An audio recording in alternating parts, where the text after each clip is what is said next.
GIT report के इन 10 volumes में वजीर आजम पर करप्शन और ओहदे के गलत इस्तेमाल का इल्जाम आयद नहीं किया गया। जस्टिस अजमत सईद साहब को इन्होंने कोट किया है, तो वाकई ऐसी बात हुई थी? जज साहब किस तरफ से ये रिमार्क्स आए थे? बड़ा अच्छा किया ये आपने मुझे जो है इसकी तरफ रेफर कर दिया है। दोबारा जियो न्यूज जो ऑलरेडी कंटेम्प्ट का एक नोटिस जो है उनके ऊपर चल रहा है, ये ख्वाजा हारिस का आर्गुमेंट था जो जस्टिस अजमत सईद लिखवा रहे थे।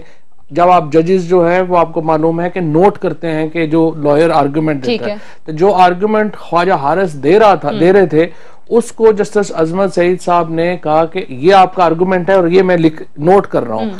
उसको जियो न्यूज ने अजमत सईद साहब के मुंह में डाल इन्होंने ये रिमार्क्स दिया और वो दिया। So this is not the first time, because ये मैंने एक दो और लोगों से भी सुना है, तो मैंने कहा ये आप ये हुआ क्योंकि हम सब लोग अदालत में, तो मुझे भी बड़ी हैरत हुई जब बाहर निकल के मैंने देखा कि ये उनका जो चल रहा है। अच्छा, लेकिन एक मैं एक्सप्लेन करना चाहता हूँ। आज चूंकि we have Azam Nazir Tarar with us, और आजम साहब वैसे चूंकि हमजा शरीफ के वकील हैं तो थोड़े आजकल वैसे उसमें ठीक है वो पॉलिटिकली तो बायस हो सकते हैं, लेकिन लीगली वो बायस नहीं होंगे। And I know that he is one of the most prominent criminal lawyer of Pakistan.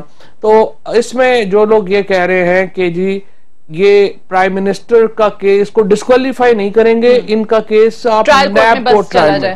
अब जरा इसका मतलब क्या है? जो नैब है उसमें पहले आप जब पेश हो केस जाता है तो इंक्वायरी स्टेज आती है, इंक्वायरी के बाद इन्वेस्टिगेशन स्टेज आती है, और इन्वेस्टिगेशन के बाद अगर केस प्रोसिक्यूशन साबित कर देती है तो नैब कोर्ट में चला जाता है। अब ये कह रहे हैं कि इंक्वायरी हो गई है, इन्वेस्टिगेशन हो गई है, नवाज शरीफ प्रोसिक्यूशन तो ट्रायल कोर्ट में केस भेज। इसका मतलब क्या है?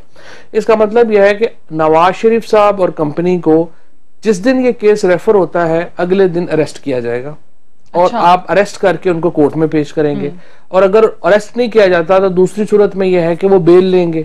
अब नैब लॉ में बेल प्रोवाइडेड नहीं है, तो आप रिट करेंगे हाई कोर्ट में, और हाई कोर्ट से आप जो है वो बेल के लिए अप्लाई करेंगे। Now you will see the prime minister of Pakistan and the finance minister of Pakistan and all his kids वो रोजाना हाई कोर्ट में जाएंगे, पेश होंगे, और जमानत के लिए आपको पता है कि आपको एग्जेम्पशन नहीं, आपको पीयर होना होता है। सो आप देख रहे हैं कि अगर ये करना चाहते हैं कि नैब कोर्ट को भेज दे और वहां पे ये ट्रायल हो तो फिर उनकी मर्जी, अब क्या किया जा सकता है।